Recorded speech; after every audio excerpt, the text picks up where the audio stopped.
up? Well, that's good, fam. Happy Wednesday, everybody. I hope you're having a great week, but per usual, it's about to get so much better, and I can assure you of that because who we have on the podcast today has actually been on before. It's her second time, and she's coming on again because I love her so much. I'm so encouraged by her life, and I've been so inspired by watching what God's doing from afar in her life that I was like, you need to come back on, and we need to talk about all these crazy things. So welcome back to the podcast, Dee. You know what, Dee?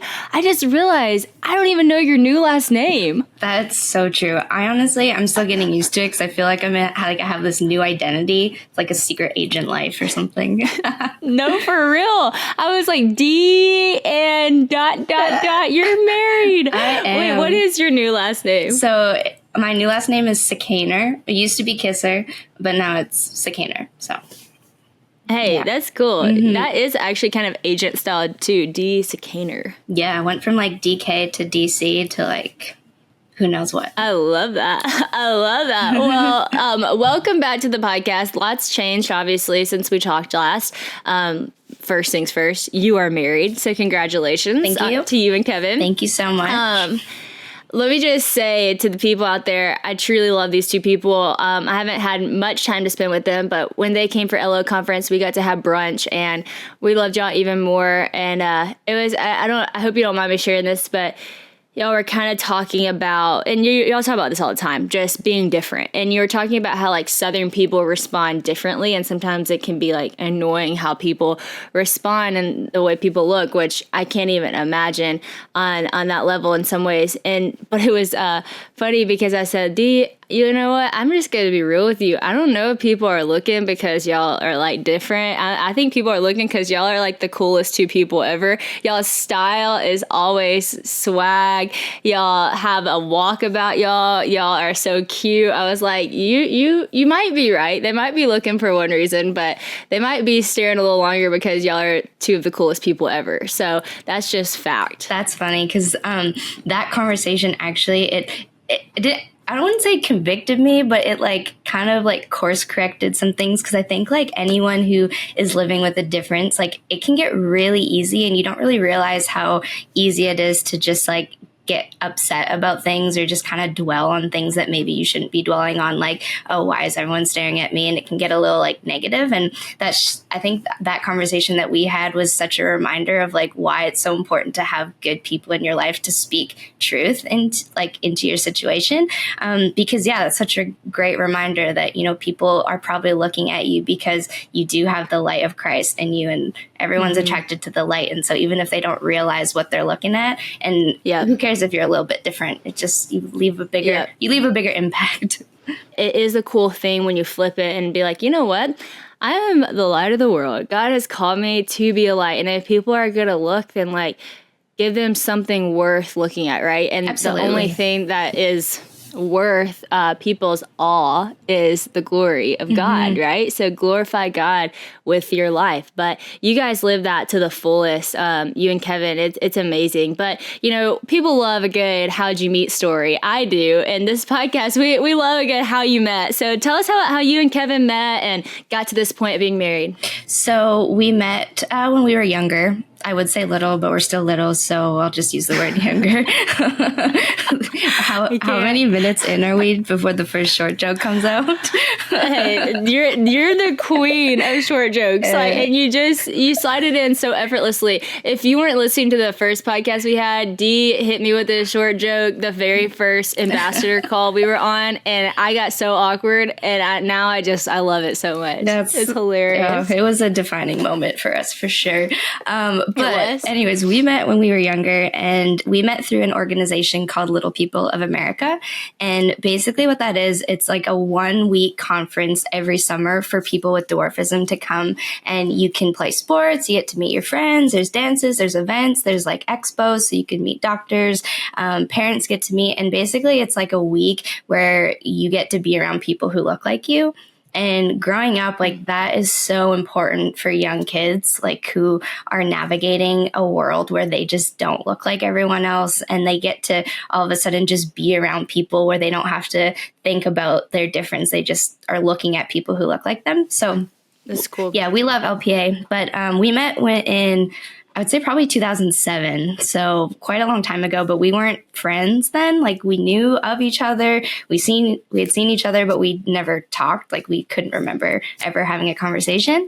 And then in kind of started like growing up and stuff. And then you get Instagram and then you like add each other online and you kind of see like, oh, you're out of puberty now. Like, oh, you're actually kind of cute. Like, oh, that's nice. And like, oh, you take nice photos and like, oh, wow, she's a swimmer. Like, that's cool.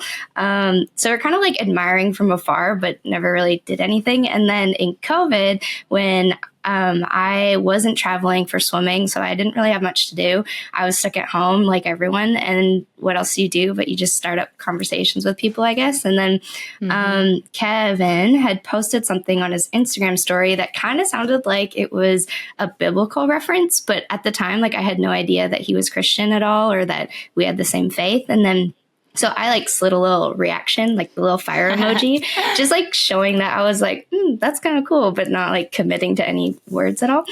And then it's so real. Literally. And then he responded to that. So I always say like, oh, he was like super interested if you respond to a reaction.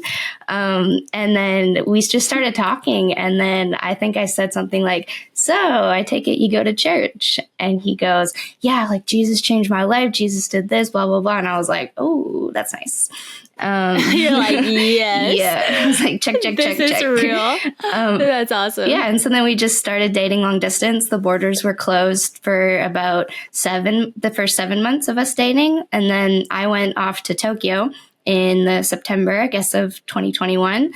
And then after I came back, I went to see him in person for the first time with new feelings. And that's always weird because you have talked to somebody for so long, you know them so well, true.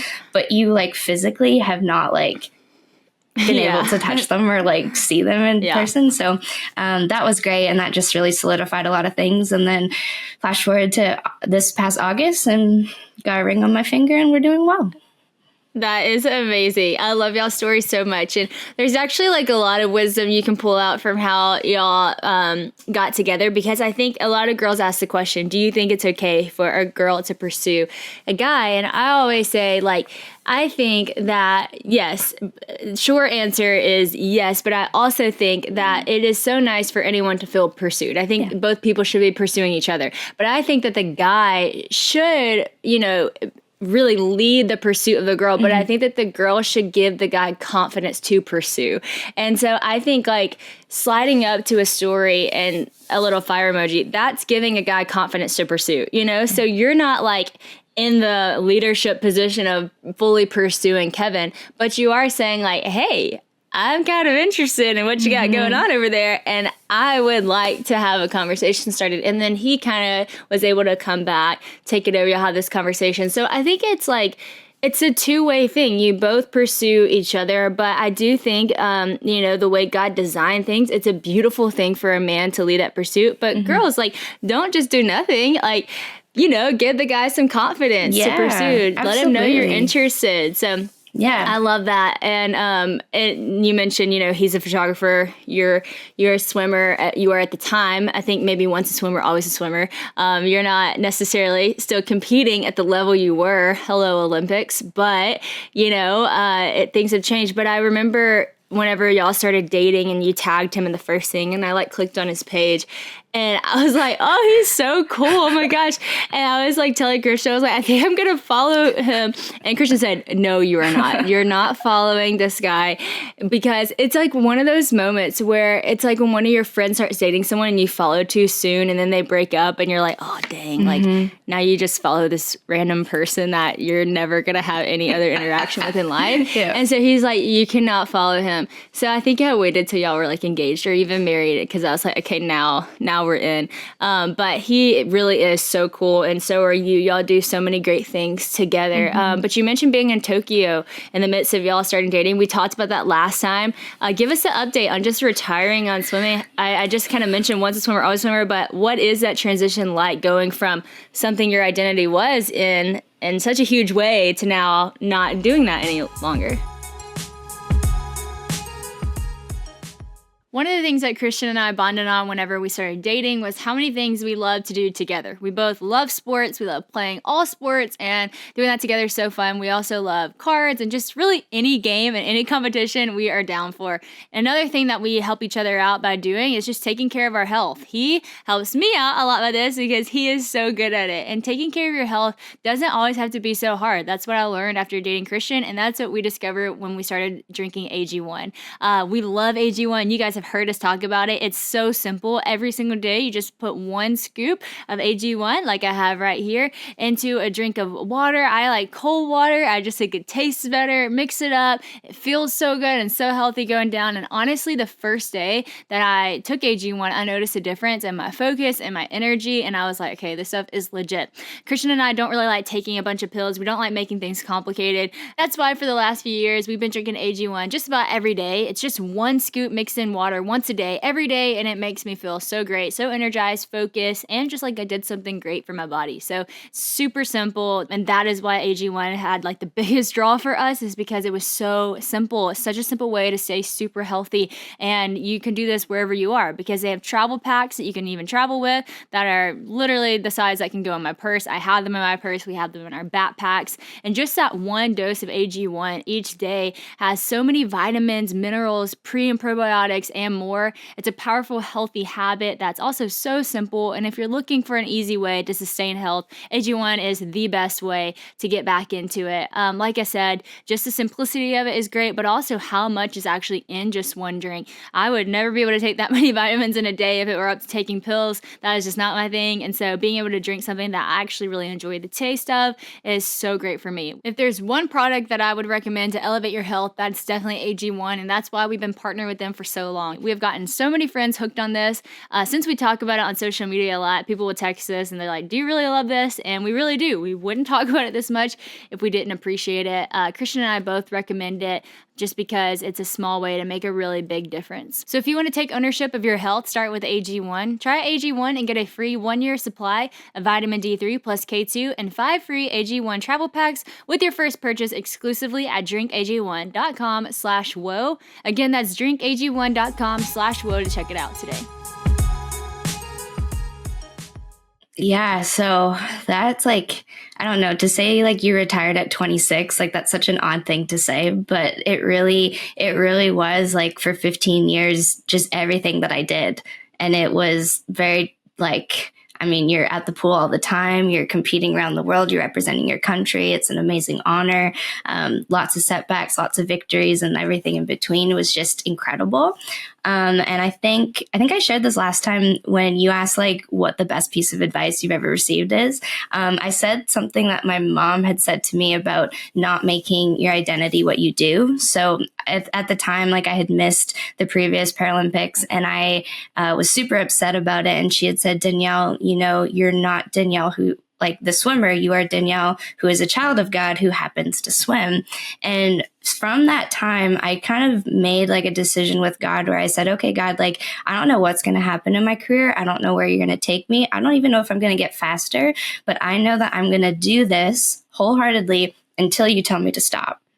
And it was just this like decision that I made, like being a high level athlete, you have to be all in or else why are you doing it? Like if you want to pursue the greatest sporting event of all time, like you have to be all in. And I had kind of sat down with the Lord and I just said like, you know, I will do this until you tell me to stop. And so over the last few years, I guess that would be like 8 years since that moment, when I wouldn't make a team, I still felt like God was telling me to keep going. When I would get injured or like still keep going. When I would make a team, I'm like, oh, okay, maybe it's a good time to retire now because you can leave on top. Still kept going. Went to Tokyo. It was insane on many different levels. Still felt like I was supposed to keep going. And then it actually was not this last low conference, but the previous one. So I guess in 2022, I was standing in worship, and it was just like all of a sudden I just felt the Lord say like, it's time. And instantly, like I knew exactly what he meant. I felt like I had been preparing just to be all in. And then when God tells you it's time to be done, like it's time to be done. And then I just spent that next year just preparing on how to leave. Like I didn't feel in the moment like it's time, you're done, you're never getting in the water. Like it was just kind of like, it's time, like at the end of this next season, you will be done. And that's an amazing thing when you're able to give what you do to God so fully and be like okay with him saying it's time to be done. And there are moments, like, of course, like there are moments where I was like, oh, what do I do? Like I have not had, like, I'm 26 years old. I haven't actually worked like a actual job because I've been an athlete for my whole life. Like, what do I do? What's next? And he just made it so clear that it was just time to be done. And so I got to spend the last year figuring out kind of how I wanted to leave and like, you know, just helping out the next generation coming up on the team, enjoying swimming, enjoying the pleasures of getting to push your body in ways that, you know, you're not going to get to do ever again, and just really finding that joy. So I don't know if that really answers the question, but I guess like, okay, that's good. It answered it so well. I mean, even better because it opened up so many more doors of conversation from there. Because I'm sitting here thinking about, I don't know, just you said something actually on your podcast. I think Kevin said it, but I want to bring it up. And also I want to talk about your podcast in a little bit. But you were talking about goals and like, is it good to have goals? Is it not good? And all these things. And Kevin was talking about how he had this goal. I think it was to run like 1,000 miles or something. Yeah, it was like I think it added 1,000 miles in a year. Yeah, like 4 miles a day. I think if he did it, it was very crazy. I mean, inspiring. My husband does stuff like that too, and I'm like, okay, you're slightly crazy, but inspiring.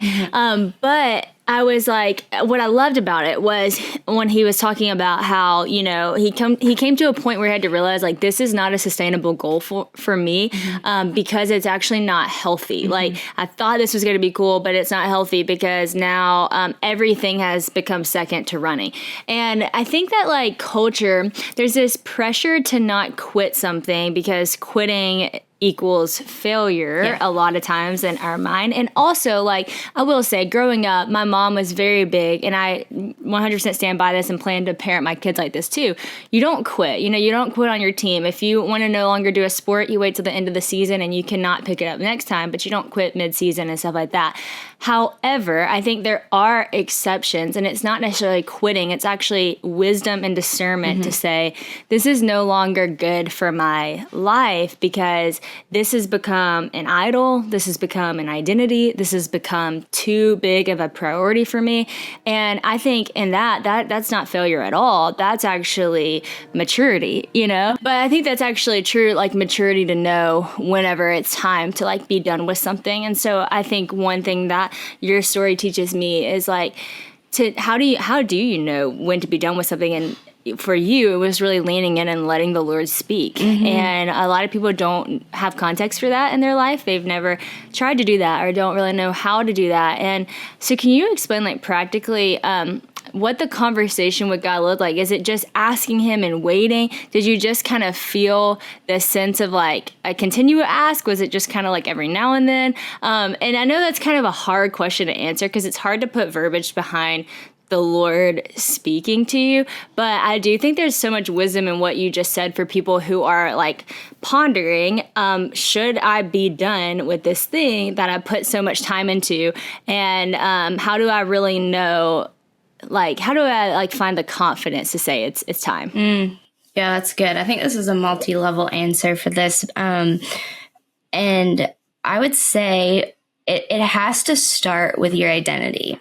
Like if you have made what you're doing, especially something that you do for a long time, who you are. And if that's something that, you know, like you can't imagine not doing, then that's kind of where you got to do a little bit of a heart check, I think, and just really think about, okay, like God, like, is my identity in you first, or is it in this thing that you've brought into my life, that you've allowed me to do, that you've equipped me to do? And so I would say that it starts with just knowing that, you know, God has entrusted you with an amazing thing, that he has given this to you to steward. The Bible says that we're supposed to work at what we do with all our hearts, work as though you're working for the Lord, all that stuff.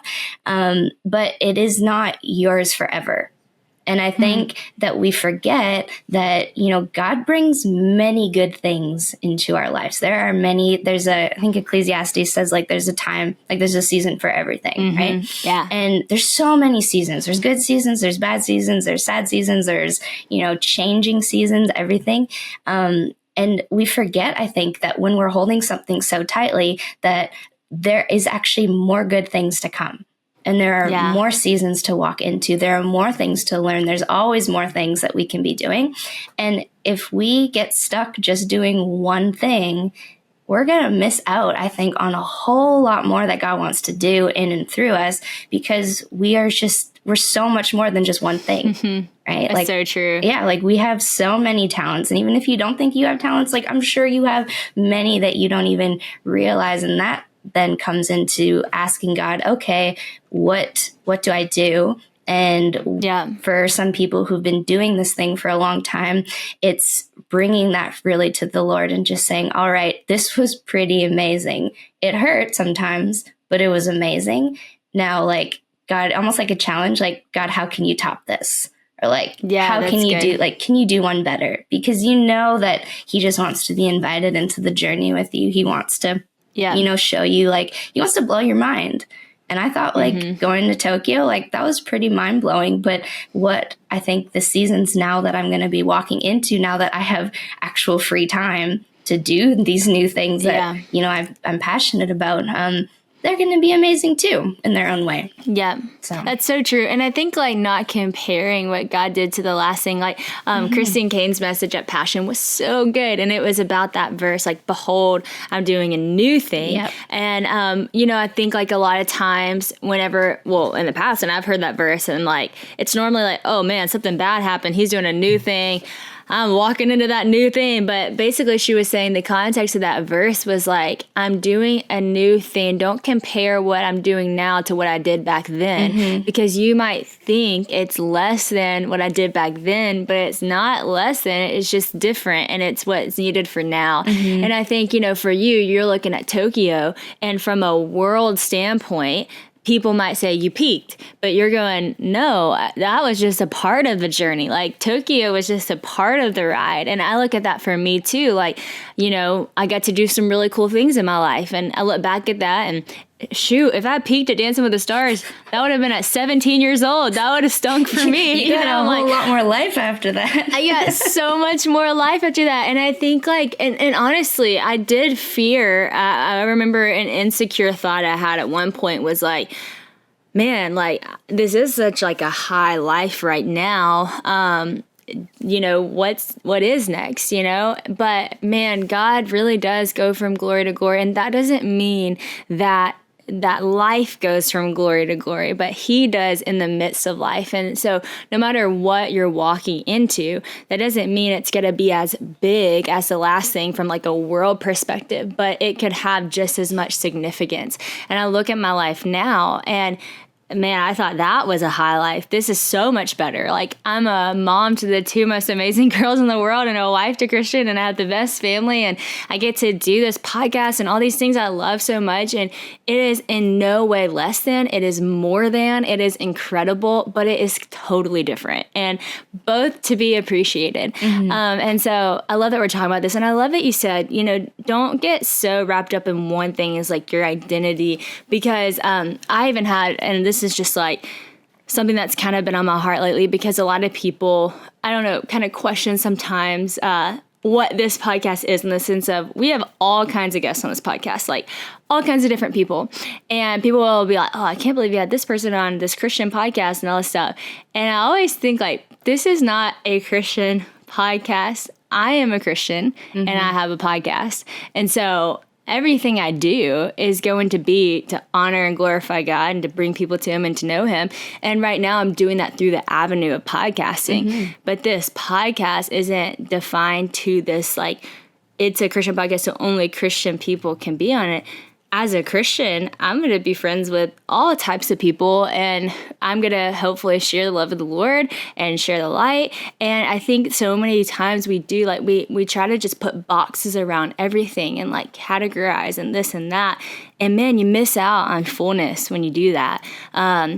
And I'm not saying, conform to the world, anything like that. I'm saying be fully who you are, and don't box God in. He's so much bigger. Yeah, absolutely. And like, what does it say? Like, we're called to be the light of the world. And there's not just Christians in this world. Like, you can walk out your door and you can know that for a fact. True. And so it's figuring out, what God has entrusted you with in the time that you're in, and shining your light in that way, and using different mediums. Like, technology is amazing. Like, I love it. God, it has its pros and cons, but to be able to bring people in to share messages, to share wisdom, it's beautiful. And that's just like, that's a way to be the light of the world. So it's awesome. So true. Y'all, with the new year starting, it can be hard to predict all that's going to happen. We can't predict what's going to happen. The trends that are going to come, the trends that are going to go, all the things. But some things that, you can be pretty sure of is that shipping and postage prices are going to go up again this year. But luckily, Stamps.com has your back, friends. All you need is a computer and a printer, and they'll even send you a free scale, so you're good to go with everything you need to get started. With the Stamps.com mobile app, you can take care of business while you're on the go, which is super helpful. And you can even schedule a package pickup right on your phone. Plus, Stamps.com seamlessly connects with every major marketplace and shopping cart. My LO team has used Stamps.com for years, and they love it. It makes online sales and shipping out merch simple and easy, so my team has plenty of time to focus on growing our brand and doing other things that are important. Stamps.com has discounts of up to 89% off USPS and UPS rates, and they automatically tell you the cheapest and fastest shipping options. And if you're running low on supplies, you can order more from the supply store. Stamps.com has been a postage partner for over 1 million businesses for 25 years, which is pretty amazing, right? They can help you get access to all the shipping services that you need right from your computer anytime, day or night. So take a chunk out of your mailing and shipping costs this year with Stamps.com. Sign up with the promo code WHOA, that's WHOA, for a special offer that includes a 4-week trial, plus free postage and a free digital scale. There's no long-term commitments or contracts. Just go to Stamps.com, click the microphone at the top of the page, and enter the code WHOA. Speaking of the light and podcasting, you guys started a podcast, and just everyone listening to this podcast, I highly encourage you to go listen to their podcast as well. It's so encouraging, easy to listen to, because as you can already hear, Dee is an incredible speaker and communicator, and Kevin is as well. And so talk to me about just the process of starting. I think a lot of people have dreams of doing something like that, but don't just start. Yeah, so I'm going to shout out Kevin first, because he has such a radio voice. Like, that was one of the... It's so true. That was one of the first things that it like kind of, well, besides his like jawline and stuff, that was pretty attractive, but his face, or not his face, his voice. Yeah, I'm getting all distracted now. His face too. His face too. Okay. Fair. Yeah, literally. But so we would send each other voice messages, and the very first voice message he sent me, like, I just heard his voice, and I don't know what it is, like when your senses are heightened and like you can't see someone, but it's just hearing it. And I was like, oh wow, like I could listen to that voice for a lot longer than just today. So he has a good awesome podcast voice. But yeah, so we kind of had like, we both, I guess I could start by saying that when we started dating, we both didn't know that we would ever marry another little person before meeting each other. And that was just a whole thing that we were working through, like individually. Like, I had my thoughts about, like, I didn't grow up being around other little people. So like when I thought about comfort, when I thought about protection, I thought about my family, who are all tall, and I didn't equate, that type of stuff to be coming from someone who would look like me. And he had his own reasons as well. But we both realized that, and the Bible says two are better than one, that what God has done in his life, what God has done in my life, like, we have a lot of fun together, and we have like a lot of different perspectives. Like, I'm all about, like this little light, shine your light, make the world brighter, all that stuff. And he always says, make a difference with your difference. And when you combine shining your light and making a difference with your difference, like, they just like, it's powerful. And so when we were dating and stuff, we kind of talked about like, dreaming up what we could do. And, we had thought about a podcast, and then, we just didn't live in the same place. So it was kind of hard to do something like that, but it was always on our hearts. I think his heart more for sure. I was a little bit like, I'm doing a lot of stuff right now. Like, I don't think I have the time. But then at LO conference this year, so if you guys are getting anything from this podcast, go to LO conference, because apparently I've gotten a lot of revelations about a lot of things at these places. That's so cool. But God just like kind of said like, hey, like, I think is the time, like, you guys can start this. And he spoke to us both at the same time. We had only been married for like 2 weeks at the time. So it was like, oh yeah, we're hitting the ground running. This is awesome. And so we wrote down some notes, prayed on it, sought some counsel, sought some wisdom, and then over the last month just kind of sat down and started it. So our podcast is called A Little More Light, pun intended. And the idea behind it is that we just really, truly believe that we are meant to live our lives in the light. And Jesus has gifted each of us with a unique light. And I can't shine yours, you can't shine mine, but when we shine them, the world gets brighter. And we shine our light not by hiding it and hiding it when things are tough, hiding it when, we face setbacks. We shine our light all the time. So the highs, the lows, the in-betweens. And we just truly believe that. And so we just started a podcast. I think everyone's doing it these days, but everybody has something cool to say.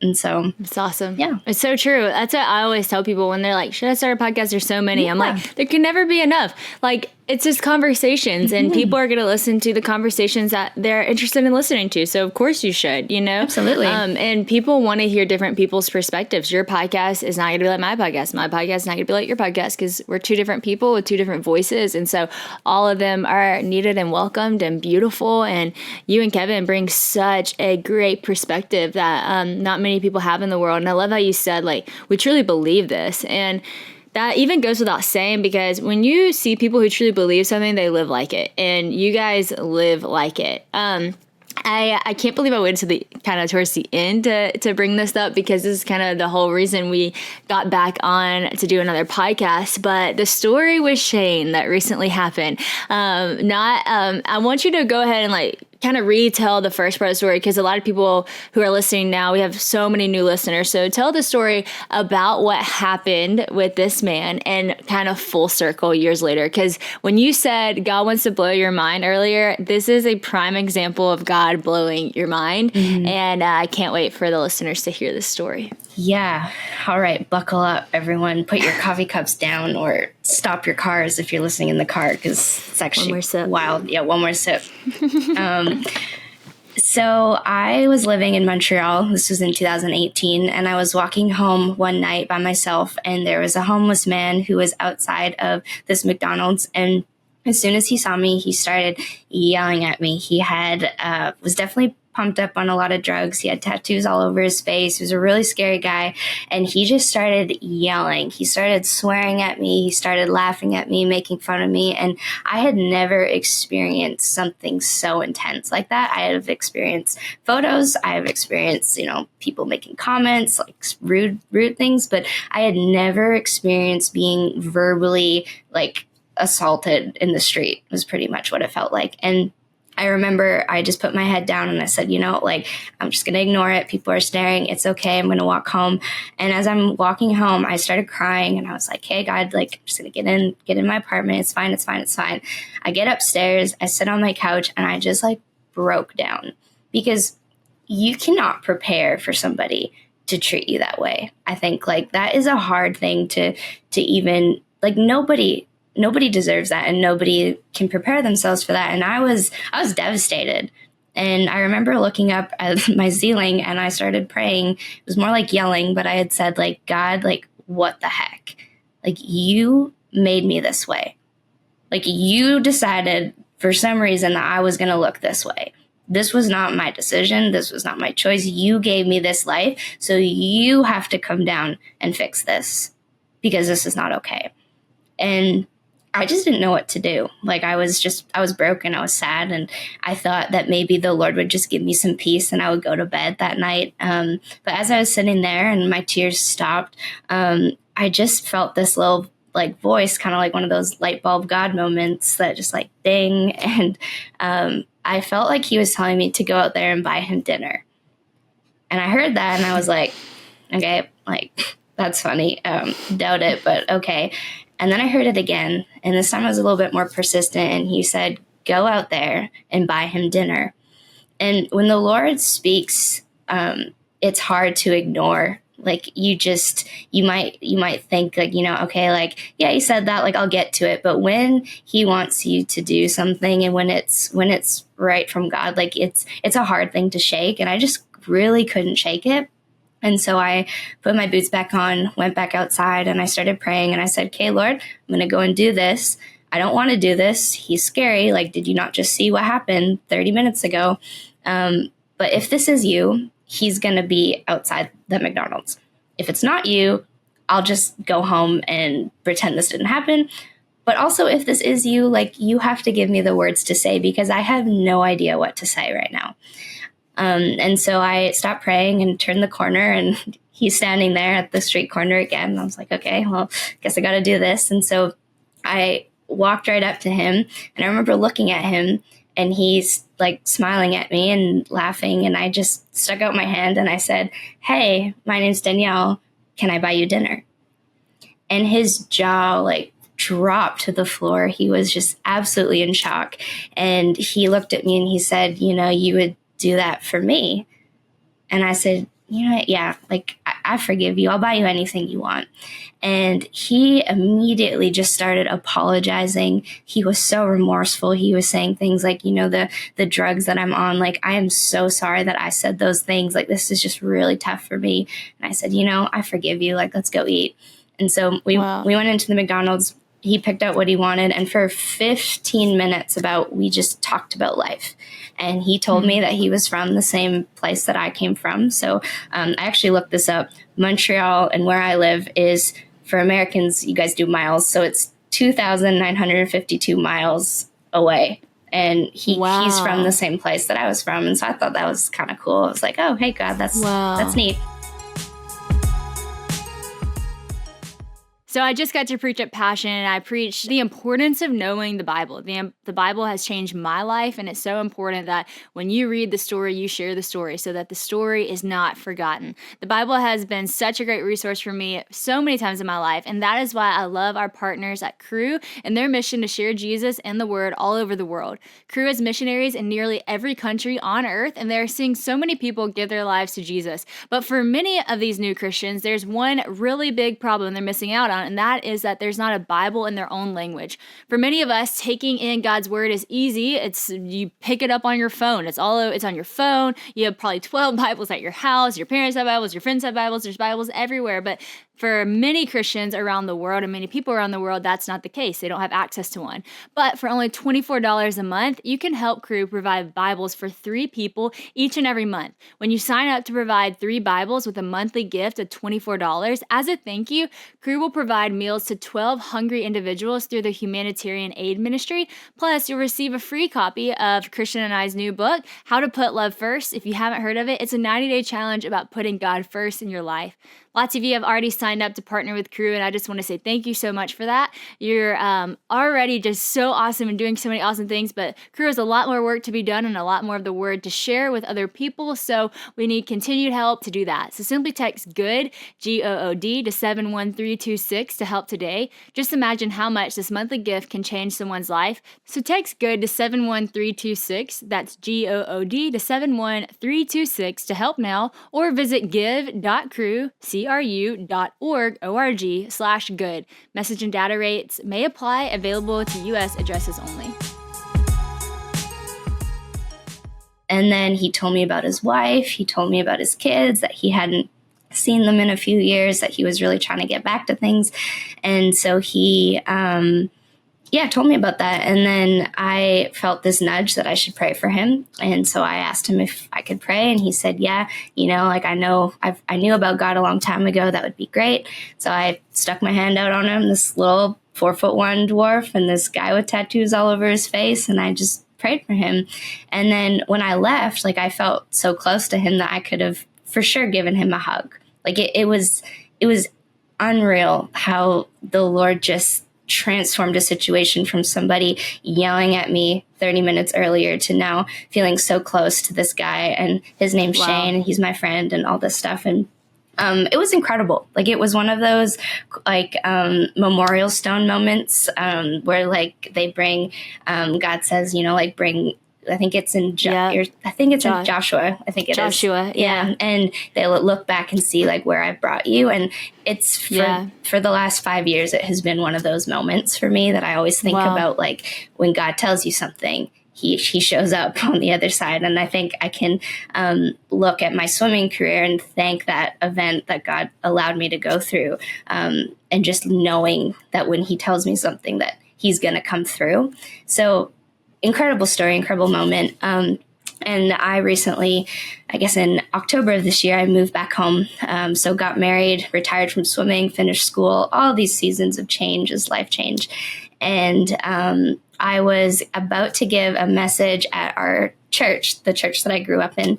My church does this really cool thing. They do this thing called community dinner, where for the last 20 years, they have a free dinner for people in the community who are either unhoused, homeless, low income. And they have, in 20 years, only ever missed 2 Sundays. One was for a power outage, and one was last weekend when a sprinkler burst because it's so cold outside.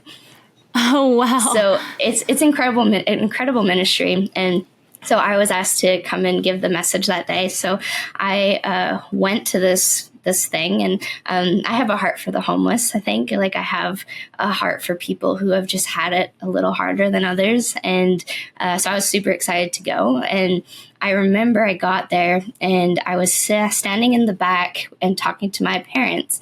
And I was just, this like 5 minutes before I was about to go on stage. And all of a sudden, Shane walks in.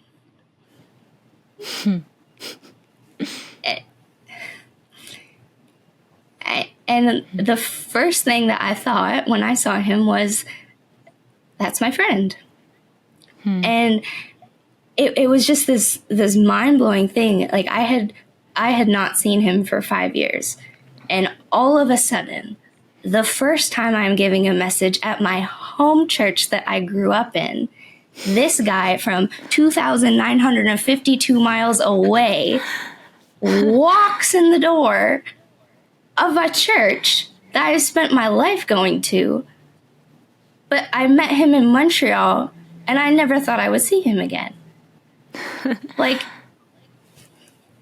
what? You cannot tell me that God is not real. And I was bawling. I just started crying. He sees me. He looks shocked. I go up to him and I'm like, what the heck? And he looks at me and he says, I don't remember much about my past life, but I know that you prayed for me. And I'm like, whole, like waterworks, like crying. And it gets better and better. He brings his wife over.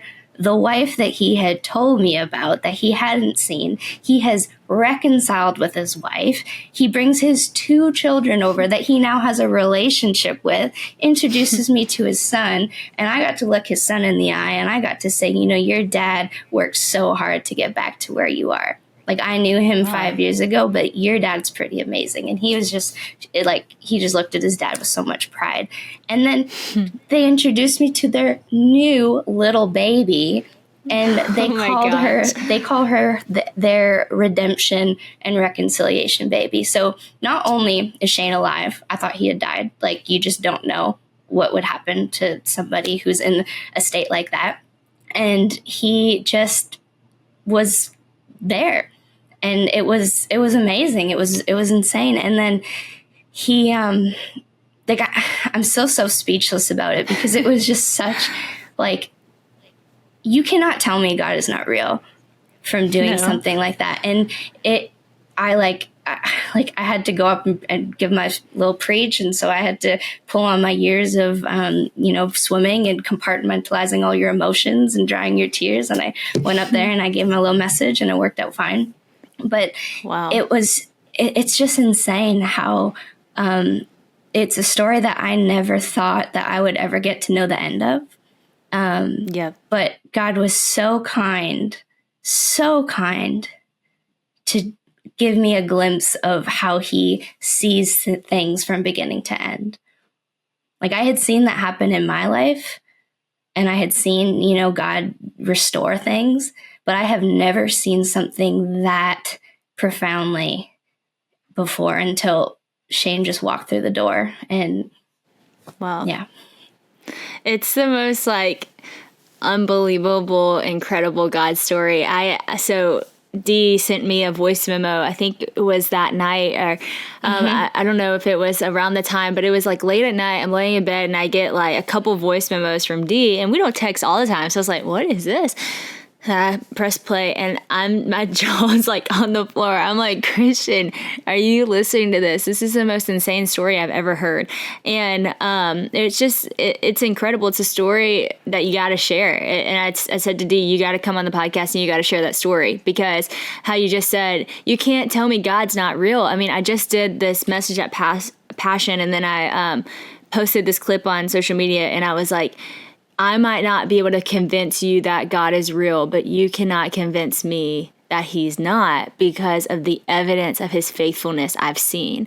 And I think that, that's one of those stories where, someone can come tell you anything they want to tell you about science and this and that and try to prove to you God's not real, but you're like, no, like, I 100% know God is real, because that night I heard God say, go buy this man dinner. And so when the world's like, how do you know God's real? How do you know God is real? Well, I mean, the Bible, yes, but also like what I have seen, and you can't deny it, And so what I think is so cool too is that God already, like, he didn't have to show you the other side of it. Like, he already kind of gave you a piece about it that night when you, obeyed what he said to go give him dinner, which, by the way, is totally counter than anything I know you would have wanted to do. It goes against all human flesh of like, you just got screamed at by this man that is kind of scary, and he was on drugs and it was nuts, and you went down and you gave him dinner. And then like God already answered that by him being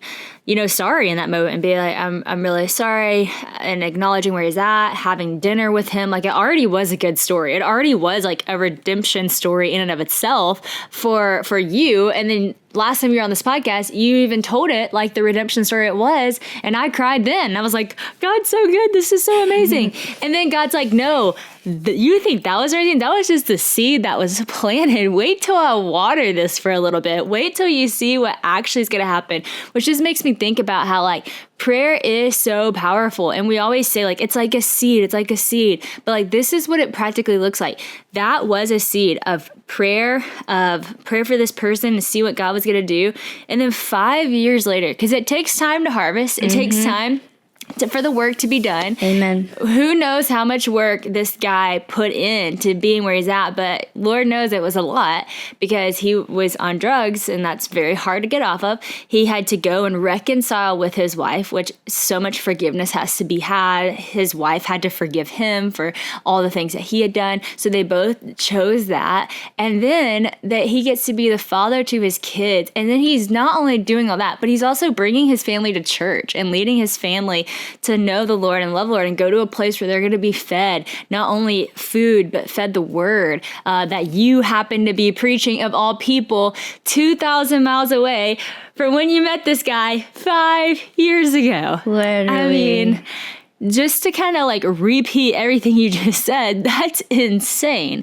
That's just like, it's just God. It's something only God can do.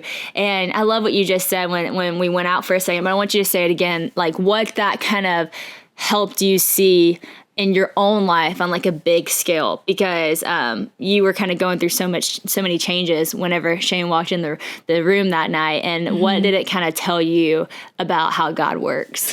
Yeah, well, it was something that, I don't think I know I'm not ever entitled to know the end of someone's story. And it was just the biggest flex on God's part of letting me see the end of someone that you would never like think about, that you'd cross paths across the country that you're living in. And, I'm going right now just through a big changes in life. Like I just got married, so I have a new last name. I'm applying for citizenship to America, so I'm going to be leaving my country. I retired from swimming. I finished school. I moved up back home. Like there's just so many changes happening right now. And I think for Shane to come back into my life at that moment was really God just showing me that, he does see things from beginning to end. Like, even though that things are changing, even though that I'm not doing the same things I was, like we talked about in the beginning about how he's always bringing new things, and they're not going to look always like what you just experienced, but just that reminder of where I had been and, just being faithful with obeying what he's asking you to do in prayer and stepping out in faith and shining your light in the way that, you can and the way that you're able to. Just how important that is. Like you're saying, like it's so important. And I think, the more that we walk with Jesus, the brighter our light gets. Like he has given us the responsibility, and it is a responsibility to be the light of the world. And so if Jesus has given us that responsibility, then we better figure out how we're going to shine. That's just it. And the more that we walk with him, like we don't have to shine on our own. We don't have to know how to turn our lights on. Like he's got that figured out. But the more that we walk with him, the brighter our light gets. And so that when we do come into situations, where we feel unprepared, he gives us the means to do that. And he not only makes our life brighter, but he helps make the people around us, like their lives brighter too. And I think what stood out to me so much was the fact that Shane said, he didn't remember my name. Like I remembered his for sure, but he was like, I don't even remember like half the stuff that I did back then. But he remembered that I prayed for him. And I think that's significant. And I think in Ephesians 6, it talks about how we are to wear the armor of God. And it talks about as Christians, we have to equip ourselves for the fight that's ahead, like in the seen things of the world and the unseen things. But then it says, like, once we put all this armor on, it says, and pray in the Spirit at all times. Pray at all times. And so I think that, I don't want to be someone who's got all this armor on and is ineffective to go into battle if I'm not praying.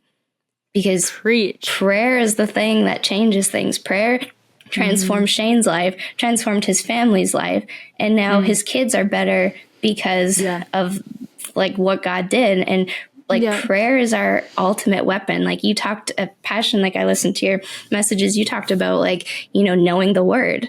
And that is so important. And, we can pray that word. We can live out that word. We can use it as a weapon. But let's not be Christians who have all this pretty nice, shiny armor on, but we don't actually end up getting into the battle.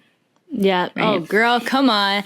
Why don't you just preach? That is so good. I'm sitting here I just love it. I mean, we could go on forever. We could do a whole nother podcast, and we should one day, but we probably will. There's your official invite. Let's do it. I'm coming. I'm there. Send me the date.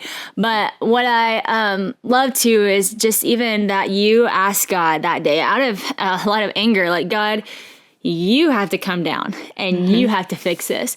And I love how God said, okay, you go buy him dinner because you're the light of the world. Yeah. And, God has given us this responsibility and this call on earth. Like we have his Spirit living in us. Like we are the new temple. We're the place that like heaven meets earth. And so when you say, God, come down and do it, God's going to be like, all right, I'll show you how. I'm calling you to do it. And this is how. And then you obey what he said, his Spirit, you use your weapon, you prayed, you did what you were able to do, you were obedient, and then God did do it. God used that door that you opened to completely change Shane's life, and so did God do it? Yes. But were you a part of it? Yes. It's both. God is going to do it, but how cool that we get to do it with him. It's such a cool thing. And Dee, you are such an inspiration. I mean, I think about that verse, how it says, when God was choosing David and he was telling Samuel, hey, this is the king I've chosen. He said, man looks at the outward appearance, but the Lord looks at the heart. And this guy's heart is just so pure, and it's a man after my own heart. And I mean, of course, David messed up just like we all do, because every man has fallen short of the glory of God. But I love how, like, for you, you know, if you think about light, like, your light shines so bright, and it has nothing to do with like the size you are, the position you're in, nothing like that. It's because like the light of Jesus, it's so much bigger than the host that it's in, right? And I was thinking about this, like, this is probably going to be a messy analogy because I just thought about this, but I think about this sometimes because when you're in a plane, like, you're looking down, it's like everything is even playing field. Like, everything's like tiny. That's just how it is. But at night, like when you're flying over, you see like all these lights. But the cool thing is about the lights is like mostly all the lights are pretty much the same size because it's the light. You're not really seeing like the house. So it could be like a mansion or a trailer. It could be like a skyscraper or like a shack. But the light is what you're seeing reflected. And you're seeing, when you see it from above, you're not seeing what the light's in. You're just seeing the light. Yeah. And so thinking about the way that you shine your light is the way all of us should shine our light. And it doesn't matter what you look like. It doesn't matter what job you have. It doesn't matter what position you're in. You were given the light of Jesus to shine. And it's really just up to you to shine it. That's it. And so really thank you for inspiring everyone to do that by living it. Thank you for walking out what you believe, you and Kevin both. It's a beautiful thing to get to be encouraged by y'all, to learn from y'all. I'm so glad y'all started a podcast so I can listen to Kevin's radio voice and you just like preach like you always do. But again, everyone listening, go follow Dee if you don't already. Listen to their podcast. And yeah, this is a great influencer if you're going to be following anyone. So Dee, thanks for being on the podcast again. I guess I'll catch you next time when we're on your podcast. Oh, that's a great segue. And dot. That was awesome.